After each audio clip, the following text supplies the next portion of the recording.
नमस्कार साथियों, स्वागत है आपका आज के सेशन में। तो दोस्तों आज हम पढ़ने वाले एक नया टॉपिक और नया टॉपिक है मुख्यमंत्री। तो मुख्यमंत्री के बारे में आज हम पढ़ेंगे, चीफ मिनिस्टर्स के बारे में और मंत्रिमंडल के बारे में थोड़ा सा पढ़ते हैं। ठीक है, जो एग्जाम पॉइंट ऑफ व्यू से काफ़ी इंपॉर्टेंट क्वेश्चन हैं आते हैं एग्जाम में, तो इनको एक बार देखते हैं क्या इंपॉर्टेंट पॉइंट्स हैं मुख्यमंत्री से रिलेटेड, कि राज्यों के मुख्यमंत्री की क्या पावर होती है, वेतन भत्ते कहाँ से मिलते हैं, और जो मुख्यमंत्री हैं, मुख्यमंत्री जो है क्या विधानसभा से आता है या विधान परिषद से आता है, तो ये सारे पॉइंट्स हम देखते हैं। ठीक है, तो ध्यान रखना कि जो इंपॉर्टेंट पॉइंट स्टेटमेंट बना के एग्जाम में देते हैं कि क्या मुख्यमंत्री जो है, राज्य का जो मुख्यमंत्री होता है, उसको चयन करने की जो प्रक्रिया है उसका संविधान में उल्लेख है। तो ध्यान रखेंगे इसको कि संविधान में नियुक्ति की प्रक्रिया को नहीं दी गई कि मुख्यमंत्री कौन बनेगा। अब मुख्यमंत्री तो बनेगा कैसे, तो मेन चीज जो है, जब चुनाव होते हैं राज्यों में चुनाव होने के बाद जो दल बहुमत आता है, जो दल बहुमत लाता है, उससे क्या करते हैं, वो दल जो बहुमत दल सदन में बहुमत लेके आता है, जो भी पार्टी बहुमत लेके आती है, वो अपने के बीच में से एक नेता चुनता है और वही बहुमत दल का नेता बनाया जाता है और उसको ही मुख्यमंत्री बनाया जाता है। ठीक है, ध्यान रखेंगे। तो संविधान में नियुक्ति की प्रक्रिया नहीं दी गई है, लेकिन ये जरूर बताया गया है कि इसका कार्यकाल किसके प्रसाद पर्यंत रहता है, तो राज्यपाल के। अच्छा, शपथ कौन दिलाता है मुख्यमंत्री को, तो ये राज्यपाल दिलाता है। उस राज्य का राज्यपाल मुख्यमंत्री को शपथ दिलाएगा। ठीक है, ध्यान रखेंगे इसको, कौन दिलाता है शपथ, तो राज्यपाल। अब कार्यकाल के बारे में देखा जाए कि कार्यकाल कितने वर्ष का होता है, तो मुख्यमंत्री का जो कार्यकाल होता है वो मुख्यतः 5 वर्ष का होता है, लेकिन किसी कारणवश क्या होता है कि 5 साल से पहले भी जो सदन है उसे डिसॉल्व किया जा सकता है, तो डिसॉल्व किया जा सकता है। तो ये है कि निश्चित वजह से 5 साल है, लेकिन अगर पार्टी मेजोरिटी में नहीं है और गठबंधन की सरकार है तो बीच में भी ऐसा गिर सकती है सरकार। ठीक है, तो कार्यकाल कितने वर्ष का होता है, तो ये एक चीज और ध्यान रखना, एग्जाम में स्टेटमेंट बना के देते हैं क्या जो मुख्यमंत्री का पद है वो राज्यपाल के प्रसाद पर्यंत है, तो राज्यपाल के प्रसाद पर्यंत है। लेकिन प्रसाद पर्यंत का मतलब ये नहीं है, प्रसाद पर्यंत का मतलब ये नहीं है कि राज्यपाल जब चाहे अपनी मर्जी से उसे हटा सकता है। जब तक मुख्यमंत्री का बहुमत है, सदन में बहुमत है, तब तक उसे कोई नहीं हटा सकता है।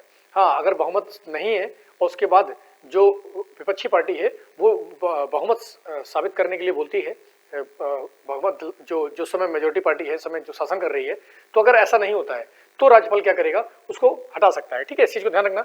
तो कार्यकाल राज्यपाल के प्रसाद पर्यंत होता है, लेकिन राज्यपाल जब चाहे तब नहीं हटा सकता है, क्योंकि वो क्या होता है, बहुमत प्राप्त दल का नेता होता है। ठीक है, आगे बात करते हैं कि क्या कोई व्यक्ति विधानमंडल का सदस्य नहीं है फिर भी मुख्यमंत्री बन सकता है, तो बिल्कुल बन सकता है। कितने माह तक बन सकता है, तो ये 6 महीने तक बन सकता है। ध्यान रखना इसको कि अगर कोई व्यक्ति जिसने चुनाव नहीं लड़ा है, तो क्या चुनाव नहीं लड़ा है तो क्या वो मुख्यमंत्री बन सकता है, तो वो बिल्कुल बन सकता है। वो 6 महीने तक, कितने महीने तक, एग्जाम में बहुत पूछते हैं कि कितने महीने तक बन सकता है, 6 महीने तक। अच्छा, 6 महीने के बाद क्या करना होगा, तो 6 महीने के बाद उसको, या 6 महीने के अंदर अंदर उसको चुनाव लड़ना होगा। अगर नहीं चुनाव लड़ता है और अगर कहीं से चुनाव नहीं लड़ता है और नहीं जीतता है, तो क्या होगा उस कंडीशन में, तो उस कंडीशन में उसको त्याग पत्र देना पड़ेगा, उसको हटा दिया जाएगा। ठीक है, तो मुख्यमंत्री नहीं रहेगा।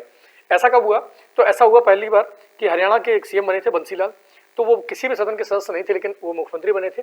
और महाराष्ट्र के सीएम बने थे AB चौहान। ठीक है, तो इस चीज को ध्यान रखना, AB चौहान जो है वो बने थे, और दूसरे कौन थे, बंसीलाल। पहले कौन थे, बंसीलाल, दूसरे कौन थे, AB चौहान। आगे हम बात करते हैं क्या जो मुख्यमंत्री है, मुख्यमंत्री किसी भी सदन से बन सकता है, तो बिल्कुल मुख्यमंत्री किसी भी सदन से बन सकता है। अच्छा, भारत में कई राज्य हैं जहां पर लेजिस्लेटिव असेंबली भी है और काउंसिल भी है, मतलब विधानसभा भी है और विधान परिषद भी है। तो क्या मुख्यमंत्री विधान परिषद से भी हो सकता है, तो बिल्कुल मुख्यमंत्री विधान परिषद से भी हो सकता है, और ऐसा हुआ भी है। तो कब हुआ है, तो देखते हैं। मद्रास जब विधान परिषद थी तो वहां पर से एक मुख्यमंत्री निकले थे, तमिलनाडु, आज का तमिलनाडु है, पहले मद्रास था। ठीक है, तो 1952 में पहली बार राजा गोपालाचारी। ठीक है, दूसरी बार कब हुआ था, मुंबई में मोरारजी देसाई, ये भी आपके विधान परिषद से ही आते थे, 1952 में बने थे।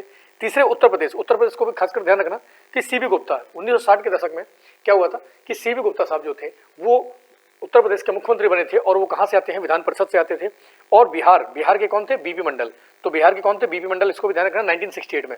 तो कुछ ऐसे व्यक्ति हैं जो विधान परिषद से आए हैं और मुख्यमंत्री बने।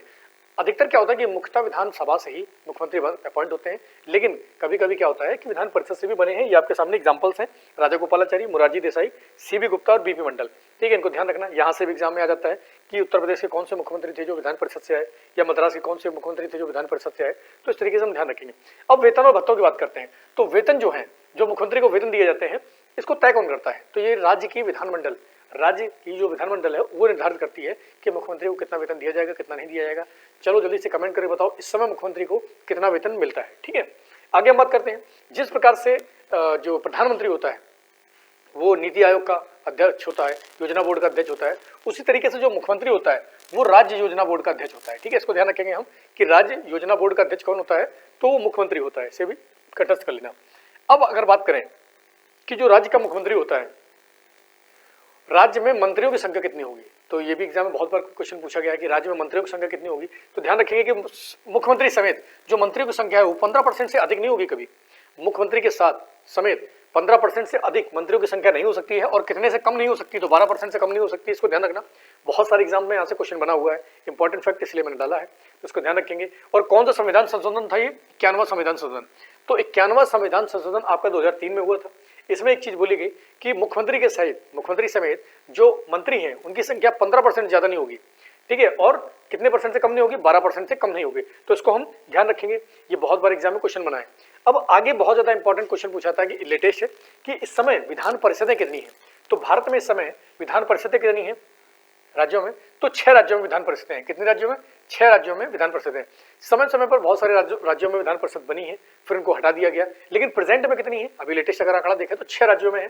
कहाँ कहाँ पर है, आंध्र प्रदेश में है, कर्नाटक में है, तेलंगाना में है, महाराष्ट्र में है, उत्तर प्रदेश में है और बिहार। तो प्रेजेंट में 6 राज्य आपके ऐसे हैं जहां पर विधान परिषद पाई जाती है। तो इसको ध्यान रखना, बहुत इंपॉर्टेंट पॉइंट है ये, यहाँ से एग्जाम में बहुत क्वेश्चन बनता है। ठीक है, अब राज्यपाल से संबंधित थोड़े से हम क्या करते हैं, अनुच्छेद देख लेते हैं कि कौन कौन से अनुच्छेद जो है राज्यपाल से संबंधित है और इंपॉर्टेंट है काफी। तो आर्टिकल 163, तो आर्टिकल 163 क्या कहता है कि ये राज्यपाल को सलाह देता है। कौन देगा, राज्यपाल को सलाह देना मंत्रिपरिषद को। ठीक है, तो मंत्रिपरिषद जो है वो राज्यपाल को सलाह देती है किस अनुच्छेद के तहत, तो 163 के तहत। इंपॉर्टेंट है, इसको ध्यान रखना। आर्टिकल 166 क्या कहता है कि सीएम की नियुक्ति कौन करेगा, राज्यपाल करेगा, लेकिन राज्यपाल अपनी मर्जी से नहीं करेगा।